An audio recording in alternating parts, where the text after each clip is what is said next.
अस्सलाम वालेकुम फ्रेंड्स, आप देख रहे हैं अल मक्का टेक एंड बिजनेस हब। दुनिया भर से हमारे तमाम व्यूवर्स को नाइट मार्केट अपडेट में बहुत बहुत खुश आमदीद। तो दोस्तों, बिलाहर वही हुआ जिसका डर था और जिसका अंदेशा मैंने सुबह की कंप्लीट वीडियो में यानी कि अपडेट के साथ आपके साथ शेयर किया था। यानी कि यहाँ पे मार्केट अगर एक ख़ास लेवल को ब्रेक करती है तो इसे हम यहाँ पर बुल ट्रैप ही कंसीडर करेंगे। तो फाइनली दोस्तों, मार्केट ने 60,500 को बहुत ही बुरे तरीके से यहाँ पर ब्रेक कर दिया। अब इस पे तो हम यकीनन बीटीसी के कैंडल चार्ट पे जा करके ही बात करेंगे, लेकिन एक इंटरेस्टिंग चीज़ मैं यहाँ पर शेयर करने वाला हूँ। वो है दोस्तों PCE data, initial jobless claim, PCE data की ईयर जो रिपोर्ट है वो, और मंथ के साथ जो रिपोर्ट कनेक्टेड होती है वो। ये दोनों रिपोर्टें क्या आई हैं ये भी मैं आपको बताऊंगा। और अब क्योंकि व्यूअर बहुत कनेक्ट हो चुके हैं XAU से रिलेटेड, तो दोस्तों यहाँ पे गोल्ड लवर्स के बारे में भी जो है मैक्स इन्फॉर्मेशन शेयर की जाएगी। लेकिन मैं पहले ही बता दूं कि ये तमाम इन्फॉर्मेशन सिर्फ आपके इल्म, आपके एजुकेशन के लिए है। किसी भी अपडेट और ख़बर का मकसद आपको यहाँ पे फाइनेंशियल एडवाइस करना नहीं है। तो पहले दोस्तों हम ये आपको अपडेट कर दें कि ये जो इन्फ्लेशन रिपोर्ट आई है ये बिल्कुल फोरकास्ट के मुताबिक है। जो 3.4 थी वो 3.4 ही आई, जो 3.2 थी वो 3.2 ही आई। लिहाजा इस वजह से इसका एडवांटेज मिल गया आज XAU को। मान लें कि ये कोर इन्फ्लेशन जो कि बताया ये जा रहा है कि अक्टूबर 2023 के बाद से लेकर अब तक सबसे ज़्यादा हाई कंसीडर की जा रही है। ये उससे भी ज़्यादा हाई हो जाती अगर ये 3.5 होती, ठीक है। तो लिहाजा 3.4 ने आके मार्केट को दे दी थोड़ी सी लगाम। अब जैसे कि आप जानते हैं, सुबह मैंने बहुत लंबा एक एजुकेशनल लेसन आपको प्रोवाइड किया और आपको अपडेट करने की एक कोशिश की कि दोस्तों एक बात जहन में उतार लें कि अब रोज़ ही कोई ना कोई ख़बर होती है। तो ये एक ख़ास रिपोर्ट थी दोस्तों। फेड ने प्राइमरी इन्फ्लेशन गेज को यहाँ पर शो किया और 4.1 द हाईएस्ट सिंस अप्रैल 2023 को करार दे दिया, ठीक है जी। तो ये रिपोर्टें 3 तरह की थी। इनको समझने के लिए मेरे पुराने लेक्चर्स आप सुन सकते हैं, हमारे चैनल पे पड़े हुए आपको दिखाई देंगे। लिहाजा मैं फिर भी हर वीडियो में साथ साथ अपडेट देता जाता हूँ कि इनको समझना कैसे है। लिहाजा दोस्तों इसने ये साबित कर दिया कि इन्फ्लेशन जो है इस रिपोर्ट के मुताबिक कुछ बेहतर आई। अब इस कुछ बेहतर के साथ ही जनाब 3 से 4 बड़े बैंकों की प्रेडिक्शन आ गई मार्केट में, जैसे कि आप जानते हैं और आप ज़रूर जानते होंगे, जैसे कि JP मॉर्गन, गोल्डमैन साशे, ठीक है जी। और इस तरह के 18-19 और नाम हैं जिन्हें व्यूवर हजरात जो हैं वो बड़ी रिस्पेक्ट देते हैं। जैसे ही आप ब्राउजिंग कर रहे होते हैं तो जो आपका मोस्टली जो आपका सर्च इंजन है आपको उसी तरह की चीज़ें रिकमेंड करना शुरू कर देता है। जैसे ही ये रिपोर्ट मार्केट में आई दोस्तों, फ़ौरन यहाँ पर ऑयल की प्रेडिक्शन भी चेंज हो गई। अब ऑयल की प्रेडिक्शन इतनी इंटरेस्टिंग है कि अगर आप समझेंगे तो यकीन कीजिएगा आज के बाद आपके दिल से और दिमाग से परमानेंटली एक चीज़ निकल जाएगी। वो क्या है कि यार मैंने आइंदा से किसी वेबसाइट के ऊपर जो आजकल ये जो तजज़िये आते हैं मैंने नहीं पढ़ने।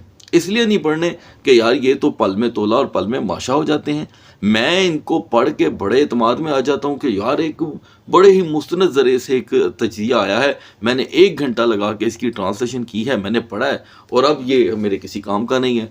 तो दोस्तों इसी तरह ही होता है मोस्टली। इसलिए आपको मैंने हमेशा एक बात कही है कि अपने दिमाग पे यकीन करना सीखें और रिपोर्टों को पढ़ना सीखें। अगर आप तजारत की दुनिया में कुछ सीखना करना चाहते हैं तो सबसे पहले रिपोर्ट्स को स्टडी करना सीखें कि इन्फ्लेशन ये चीज़ें किस तरह असरअंदाज होती हैं। तो दोस्तों अभी भी यहाँ पर हफ्ता क्लोज होने में, यानी कि ये जो वर्किंग वीक होता है इसे क्लोज होने में 1 दिन बाकी है, यानी कि कल जुमे का।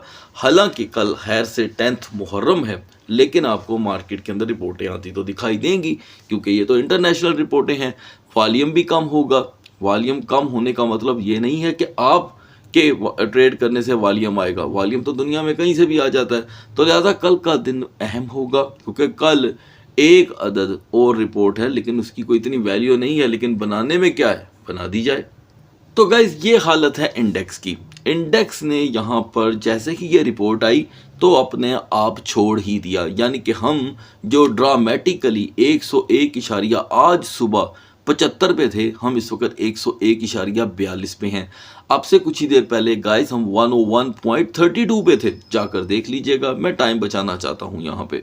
तो हम तकरीबन 12 आवर के हिसाब से 0.1890 इसके अंदर कमी देख रहे हैं। अब दोस्तों एक बात तो तय हो चुकी है कि इंडेक्स को तो सिर्फ और सिर्फ बातों का सहारा चाहिए, जब तक मिलता रहेगा ये काम चलता रहेगा। और मैं आपको पहले भी एजुकेट कर चुका हूँ, बार बार करता रहूँगा कि ये सारा सिलसिला जो है बराह रास्त अपने मुल्क की इकोनॉमी को स्ट्रॉन्ग करने के लिए है। किन के लिए? जिनका इंडेक्स है। तो ये सूरत हाल आपके सामने है। तो गैस जैसे ही ये तजिया मार्केट में आता है कि जी रिपोर्टें जो पीसीई डाटा की हैं और इनिशियल जॉबलेस क्लेम में 2,25,000 फोरकास्ट थी, ठीक है, और क्लेम करने वाले जनाब कोई 2,16,000 थे अगर मैं गलत नहीं हूँ, ठीक है। तो 2,16,000 का मतलब ये हुआ कि जो घर में बैठ के क्लेम करने वाले लोग थे उनकी तादाद में हुई है कमी। तो ये भी यूएस इकोनॉमी के लिए अच्छी बात कंसीडर की गई। तो जैसे ही ये कंसीडर किया गया, साथ ही जनाब एक नया तजिया मार्केट में आ गया और उसने अपनी यहाँ पर जो कि तहरीर है और जो प्रेडिक्शन है वो बदल के रख दी। तो दोस्तों मैं यहाँ पे किसी को भी ना तो ब्लेम कर सकता हूँ, ठीक है, और ना ही यहाँ पर मैं किसी को इस लिहाज से पॉइंट आउट कर सकता हूँ जी कि एन ने गलत की थी, ठीक है। इसका कोई समझ ले तुक ही नहीं बनता। स्टडी हमने अपने दिमाग से करना है। ऐसे तजिए तो मार्केट में आते ही रहते हैं। जैसे आपने देखा कि 28 फरवरी और 10 मार्च तक जो दुनिया के अंदर हुआ, गल्फ टेंशन बढ़ी, उस वक्त जनाब Goldman sachet, JP Morgan bank और फलाना ढिमकाना, बड़े नाम हैं, नाम ना ही लिए जाएं तो दोस्तों बेहतर होता है, ठीक है। इन सभी ने यहाँ पर ये कहना शुरू कर दिया जी कि ये जो ऑयल है प्राइसेस हैं ये 150 फी बैरल तक पहुँच सकते हैं, ऐसी बातें। और आज का दोस्तों जैसे कि पीसीई का डाटा आता है, साथ ही एक तजिया आता है आपके सामने कि जी ये 75 बैरल तक रहेंगे मार्केट के अंदर, सांस लेंगे। और ब्रांड जो है वो आहिस्ता आहिस्ता करके दोस्तों तकरीबन 75 से 65 तक अपनी जो कि है एक नई सपोर्ट बना लेगा और ये इसी पे काम करेगा। अब मुझे एक बात का जवाब दें, अगर आपको इकोनॉमी वाकई पढ़ने का शौक़ है, क्योंकि इकोनॉमी जिसने पढ़ ली उसके लिए दुनिया भर की ट्रेड हो जाएगी आसान, उसके उंगलियों पे नाचेगी दुनिया की ट्रेड। अच्छा, अब इकोनॉमी में ये बात किधर से आ गई कि आपका जब दिल चाहे आप कुछ इस तरह की प्रेडिक्शन जब करते हैं तो ऑब्वियसली आपके पढ़ने वाले खुश हो जाते हैं। वो कहते हैं जी, आपने देखा होगा आजकल पोली मार्केट का बड़ा नाम चल रहा है, अलबत्ता मैं इसका जिक्र भी करना पसंद नहीं करता। पोली मार्केट, ठीक है, पोली मार्केट क्या है आपको पता ही है। पोली मार्केट क्या है? पोली मार्केट में लोग ज़्यादातर अपने वो चीज़ें प्रेडिक्शन करना शुरू कर देते हैं जो आपके फंड्स के लिए, आपकी रेस्ट ऑफ लाइफ के लिए यहाँ पे किसी ना किसी तरह नुकसानदेह होता है, ठीक है, क्योंकि वो ट्रेड में नहीं आता, वो किसी और चीज़ में चला जाता है, मोस्टली वो बेट में चला जाता है, जिससे मेरे ख्याल से हमारे चैनल ने हमेशा अपनी ऑडियंस को मना किया है और हमेशा करते रहेंगे। लिहाजा वो हार्मफुल भी है और हर लिहाज से हार्मफुल है। अच्छा, अब वो वहाँ पर पॉली मार्केट में जब 150 की बात आई तो सारी दुनिया ने ये ज़हन बना लिया कि ये बात अब 150 तक जाने वाली है, ठीक है जी। वो पता चला कि उसका 110 से ही रिवर्स गियर लग गया और अब हम इस वक्त क्योंकि मैंने आपसे कहा था कि हो सकता है कि मैं आने वाले दिनों में ऑयल का तजिया दरमियान में से कम कर दूंगा, ख़त्म नहीं करूंगा, कम कर दूंगा। तो आज हम 70 को ब्रेक कर चुके हुए हैं WTI को लेके। ब्रेंट अभी आपको 73-74 पे देखने को मिल रहा होगा। लिहाजा दोस्तों ये जो तजिए होते हैं मैं इनको गलत नहीं कहता, ठीक है, लेकिन इनकी असल वैल्यू को समझें, ठीक है। और अगर आप इनकी असल वैल्यू को जान जाएंगे तो आपको पता चल जाएगा कि आपने अपने ज़हन के साथ चलना है। जैसे कि जलते पे समझ लें कि ऑयल तेल डालने वाली बात है, ठीक है। जब ऐसी चीज़ें बढ़ रही होती हैं, 110 पे एक मार्केट खड़ी थी, कोई 150 की बात क्या के बात कर देगा तो आपको पता है फिर कहानी किधर जाएगी। लिहाजा बढ़ते हैं मार्केट की तरफ। तो guys now we are in the market में एक बहुत बड़ी कैपिटलाइजेशन कल रात को रिमूव हो गई, सुबह उसकी एंट्री हो गई और इस वक्त उसमें से 70 से 75% का एक बड़ा हिस्सा फिर से गायब हो गया है। यानी कि मार्केट में लिक्विडेशन कह लें या वेल्स की एंट्री और उनकी एग्जिट समझ लें। तो गाइस हम यहाँ पर 2.20 से निकल के 2.14 पे आ गए हैं और डोमिनेंस जो 56.10 पे था 56.10 पे, वो इस वक्त 55.70 पे है। टॉप ट्रेंडिंग के अंदर यहाँ पर अचानक WVE है, ठीक है, BTC खुद है। तो एक बात ध्यान में रखिएगा कि जो बीटीसी है इसमें जो कमी हुई है यह तकरीबन सेम कल रात वाले लेवल की है। हालांकि मार्केट ने जब 60,500 को ब्रेक किया तो हमने दोस्तों 58,100 का लो देखा, रिकवरी भी आई 60,190 की और फिर से मार्केट अब ब्रेक हो रही है। नेक्स्ट लेवल क्या रहेगा इस पे हम आगे चल करके बात करते हैं। तो दोस्तों आगाज़ कर लेते हैं बीटीसी के कैंडल चार्ट से, जिसे समझना इंतहाई और नहायत ही अहम है। लिहाजा 61,960 आपको अपडेट किया गया था कि यहाँ पर बीटीसी के हम ट्रैप को कैसे यहाँ पर स्टडी कर सकते हैं, क्योंकि सुबह का एक जायज़ सवाल था कि कहीं ये बुल ट्रैप तो नहीं है। तो दोस्तों हमने क्या देखा कि मार्केट के लिए आसान तरीन हदफ था कि ये 62,500 से लेके 63,500 में अपनी रेजिस्टेंस इख्तियार करे, जिससे हमारे सामने ये बात साबित हो सकती थी कि ये मार्केट बुल ट्रैप नहीं है। लेकिन ऐसा नहीं हुआ। मार्केट तो दोस्तों 61,960 से आगे जा ही नहीं सकी। मैं चाहूँगा कि आप जाकर इसका एक मरतबा तज्जिया ज़रूर करें। तो किसी भी एक्सचेंज पे अगर आप काम करते हैं या ट्रेड करते हैं तो आपको पता चल जाएगा कि जनाब ये हुआ क्या है। अच्छा, अब मार्केट जो है वो 58,100 से बाउंस लेके आई है। अब मैं ये देख रहा हूँ कि 60,500 की कोई वैल्यू नहीं रह गई। ये पिछले 24 घंटों में या यूँ कह लें कि 25 घंटों में 2 बार टूट चुकी है, बल्कि 3 बार टूट चुकी है। ठीक है, आज के सेशन में 2 बार। तो ओवर स्टेइंग ऑन 59,100, 59,200 और आगे से कल जुमे का दिन क्योंकि क्लोजिंग होने जा रही है, अब 24 घंटे बाद मार्केट क्लोज हो जाएगी या 28 घंटे बाद। तो इस क्लोजिंग के अंदर हमारे लिए एक सबक है। अगर मार्केट यहाँ पे अपने आप को रिकवर नहीं कर पाती, ये एक सपोर्ट बन रही है, ज़ाहिर बात है 12 घंटे फिर हमें देने होंगे मार्केट को, तो मार्केट का फिर से 58,000 की तरफ यानी कि 58,000 की तरफ रुझान तेज़ी से बढ़ सकता है। ठीक है, और फिर हम परमानेंटली अंडर द 60,000 चले जाएंगे, जो काफ़ी ज़्यादा नुकसानदेह साबित हो सकता है आल्ट कॉइन्स के लिए।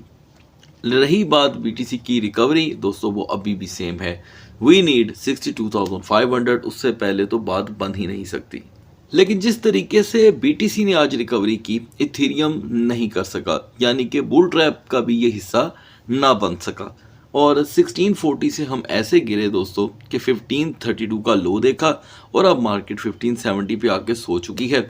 हालांकि यहाँ पर आपको एक बुलिश कैंडल बनती दिखाई दे रही है, जिसे हम हैंगिंग मैन कंसीडर करते हैं और इसे कहा भी यही जाता है।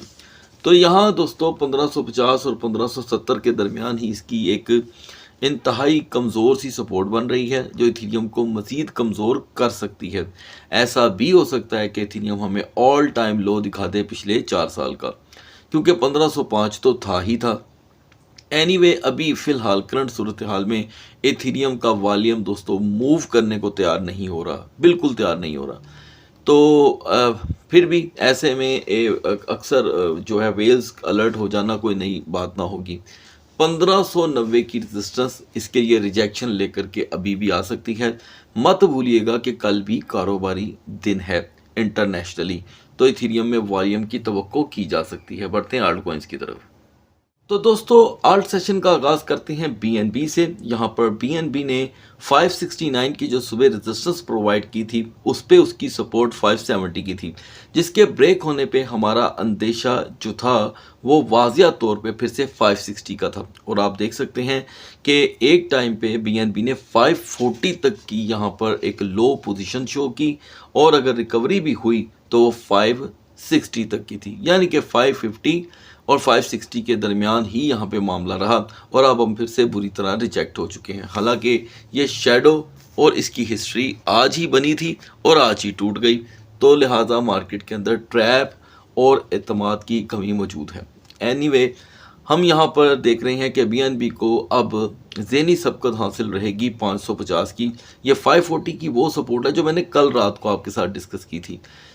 550 इसकी टेम्पररी सपोर्ट है और रेजिस्टेंस पे एतबार नाम की चीज़ मौजूद नहीं है, जो मैक्स 563 से 565 तक देखी जा सकेगी, लेकिन स्टे के बगैर।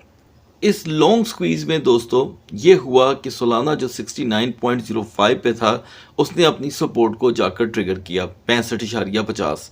हालांकि नतीजे में 64.05 तक मार्केट ने ट्रिगर किया लो लेवल और 67.00 तक का हमने हाई देखा।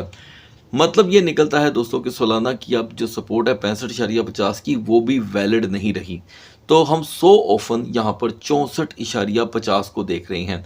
लिहाजा आइंदा आने वाले वक्त में 64.50 ही इसकी सपोर्ट होगी, क्योंकि ये बिल्कुल नई है और मैक्स रेजिस्टेंस 67.10 जो अभी बिल्कुल न्यू है। जी कैश की परफॉर्मेंस आज के दिन दोस्तों बहुत ही ज़्यादा स्लो रही। 490 से रिजेक्ट होने के बाद, यानी कि 419 से रिजेक्ट होने के बाद जी कैश ने 386 का रुख इख्तियार किया। कल के दिन हम 392 की तरफ गए थे दोस्तों, और आज हिस्ट्री ने फिर रिपीट किया, तो शेडो डाउन साइड पे बहुत ज़्यादा मौजूद है। अभी हम इसे 397 पे देख रहे हैं। एन मुमकिन है कि यहाँ से जी कैश फिर से एक डाउन साइड पे ट्रिगर करे और 386 और 380 के दरमियान तक का लो देखा जा सकता है। अव्वल पे जी कैश रिकवरी में भी बिल्कुल शेयर है, लेकिन क्योंकि मार्केट के सेंटिमेंट्स अभी बहुत ज़्यादा बुखलाए हुए हैं, तो 405 से 410 तक की रेजिस्टेंस एक नॉर्मल बिहेवियर होगा। XMR ने 310 की अपनी सपोर्ट को ट्रिगर किया, जबकि ये 316 पे एक मजबूत रेजिस्टेंस बनाए बैठा था। नतीजे में XMR का लो बहुत ही ज़्यादा रहा, 299 से बाउंस का नतीजा ये निकला कि 312.20 तक की यहाँ पर XMR ने परफॉर्मेंस दी, और अब 310 भी जो है वो आपको ख़तरे में दिखाई दे रहा है। 310 पे ओवरस्टे मार्केट को नॉर्मली 303, 305 की तरफ पुश कर सकता है। BCH से आगाज़ करते हैं किन क्वाइन का, जिन्हें ऑडियंस डिमांड के तौर पे कमेंट सेक्शन में लिखती हैं। अगर आप चाहते हैं दोस्तों तो आप भी अपने मनपसंद क्वाइन का जिक्र कमेंट सेक्शन में अगर करेंगे तो हम उस पर तजिया करने की कोशिश करेंगे। तो गाइस यहाँ पे 3 टोकन सेलेक्ट किए गए हैं वाज़िया तौर पे। एक है वर्ल्ड क्वाइन, ठीक है, दूसरा है ऑडी और तीसरा है BCH जो आपके सामने ओपन है। तो गाइस BCH ने एक बार फिर से आज 195 पे जो रेजिस्टेंस बनाई थी उससे बहुत आसानी से ब्रेक कर दिया। लिहाजा रिवर्सेबल पोजीशन भी आपसे शेयर की गई थी 190, और हमने यहाँ पर फिर से BCH में 182 तक का रिवर्सल देखा। अभी भी अगर BCH 192.50 पे रेजिस्टेंस नहीं बनाता तो प्रेशर फिर से 185 की तरफ बढ़ेगा। मौजूदा हालात में दोस्तों ऑडी ने 3.65 से लिया है रिवर्सल, ठीक है, और कहीं पे भी अभी इसके पास सपोर्ट मौजूद नहीं है। यानी कि हमने 2 टाइम एक लो देखा जिसने 3.05 को ब्रेक किया, एक बार 2.93 और एक बार 2.87। इससे एक साफ बात जाहिर होती है कि ऑडी जो है वो मुसलसल डाउन ट्रेंड की तरफ बढ़ रहा है। ये देखें 3.30 से यहाँ पर भी रिजेक्शन, यहाँ पर भी रिजेक्शन, और इससे पीछे अगर हिस्ट्री में चले जाएं तो यहाँ पर भी रिजेक्शन। यानी कि मैक्स पावर इसके अंदर 3.05 से लेके 3.20 तक की है, और क्योंकि हालात बिगड़ रहे हैं तो इस वक्त ऑडी 2.80 को पहली तरजीह दे सकता है आने वाले दिनों में। अब बात करेंगे दोस्तों हम XAU लवर्स के बारे में, जिन्होंने यहाँ पर बहुत ही ज़्यादा डिमांड रखी थी, तो इसका तजिया यहाँ पे ऑन है। गाइस सुबह जब हम आपके साथ XAU के बारे में बात कर रहे थे, जिसे गोल्ड बैग टोकन माना जाता है, उस वक्त हम जो इसकी रेजिस्टेंस देख रहे थे वो हद जो थी वो 3992 थी। आपको अपडेट किया गया था कि आज के दिन XAU को मार्केट में बड़ी स्ट्रगल करनी होगी, जिसमें सबसे पहले इसकी जो स्ट्रगल है वो 4025 होगी, आफ्टर दैट 4045। तो गाइज अच्छी चीज़ ये है कि हमने यहाँ पर PCE डाटा आते ही मार्केट में एक बुलिश मारूबुजू कैंडल बनती देखी, ठीक है। नतीजे में हाई रहा 4049 का, और अभी 4049 पे एक टॉप के ऊपर एक बेरिश कैंडल मौजूद है। देखिए गाइज आपको अपडेट किया जा रहा है साथ साथ कि इंडेक्स का एक बहुत बड़ा ताल्लुक है। इंडेक्स इस वक्त हम कुछ ही देर पहले 101.45 पे देख कर आए हैं। अब मान लें कि इंडेक्स यहाँ पे अगर 101.30, 101.20 पे चला जाता है, तो यहाँ पर XAU इस बेरिश कैंडल को बुलिश में कन्वर्ट करके 4052 से 4060 की अगर रेजिस्टेंस बना लेता है तो ये इसके लिए ब्रेकआउट बन सकता है, ब्रेकआउट बनने की सलाहियत रखता है, जिसके नतीजे में 4090 भी रिजेक्शन के साथ आ सकता है। 4090 रिजेक्शन का मतलब है कि ये लेवल मिले और हमें रिवर्सल मिले। ये जो चीज़ें मैं आपको बता रहा हूँ दोस्तों, ये टेक्निकल इंडिकेटर के थ्रू है। ये देखें, ये टॉप के ऊपर आपको एक पर्पल शेडो दिखाई दे रहा है, ये इंडिकेटर है। अब इसकी हद जो हाइट है वो आपको 4080 और 4090 के करीब ही देखने को मिल रही है। अब ये एक बेरिश हैमर हेड है जो टॉप के ऊपर है, बस इसकी ही एक दुश्वारी है। अदरवाइज मार्केट को इस वक्त कहीं ना कहीं सपोर्ट मिल गई है, यानी कि 4025 इसकी इंतहाई नाजुक सपोर्ट कंसीडर की जा सकती है। तो दोस्तों इस तजिए को हम जो है मोस्टली अगर आप वेरीफाई करना चाहेंगे तो आप बायडेफाई पे जा करके कर सकते हैं। अगर आपका बायडेफाई एक्सचेंज पे अकाउंट नहीं है तो लिंक वीडियो की डिस्क्रिप्शन में मिल जाएगा। बढ़ते हैं दोस्तों लास्ट टोकन की तरफ जो है वर्ल्ड, यानी कि WLD। वर्ल्ड कॉइन दोस्तों एआई की एक ऐसी प्रोडक्ट है जिस पे सबसे ज़्यादा तनकीद भी हुई माजी में, ठीक है, और ये मार्केट में आज भी टॉप 40 टॉप 50 के अंदर ही मूव करता दिखाई देता है। लेकिन जो इसकी परफॉर्मेंस थी, जो इसकी पोजीशन थी, वो ये तकरीबन यहाँ पर खो चुका है। मौजूदा मार्केट में ये 0.65 और 0.70 से रिजेक्ट हुआ है गाइस, और अभी भी ये कहीं पे अपनी सपोर्ट नहीं ढूंढ पा रहा। मैं फिर भी समझता हूँ कि काफ़ी दिनों से इसका डाउन ट्रेंड चल रहा है, तो 0.4920 इसकी सपोर्ट कंसीडर की जा सकती है। यहाँ से WLD में इतनी स्ट्रेंथ तो है कि ये इसे नॉर्मली 0.50 और 0.5250 पे ले आए, लेकिन इसके लिए टाइम दरकार होगा, इसलिए कि मार्केट इस मिड नाइट में भी अभी डाउनफॉल का शिकार है। सो गाइस, सुबह तक अल्लाह हाफिज़।